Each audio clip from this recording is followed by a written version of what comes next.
chorando? Vamos lá ver o passarinho? Você tem dó? Você tem dó do passarinho? Vamos lá ver ele. Sobe aí pra você ver ele.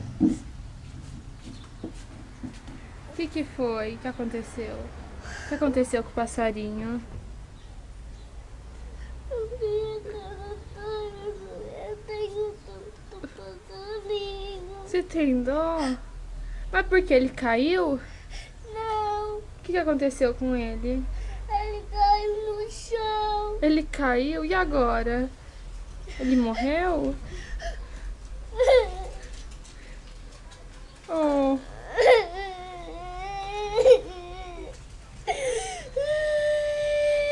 não chora.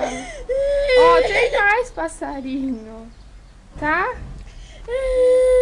Tem mais passarinho, não precisa de chorar. Não, não. Não, não chora, não chora.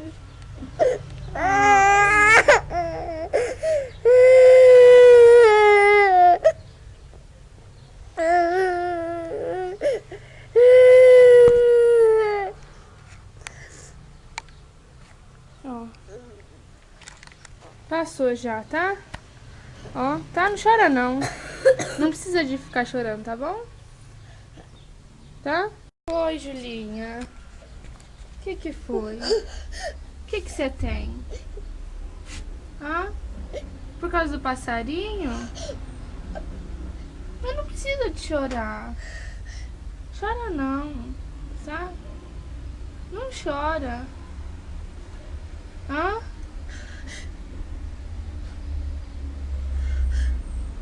Por que você tá chorando?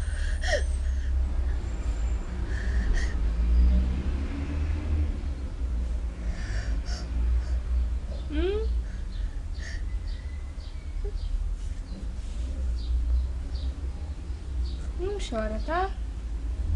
Não chora não, viu? Tá?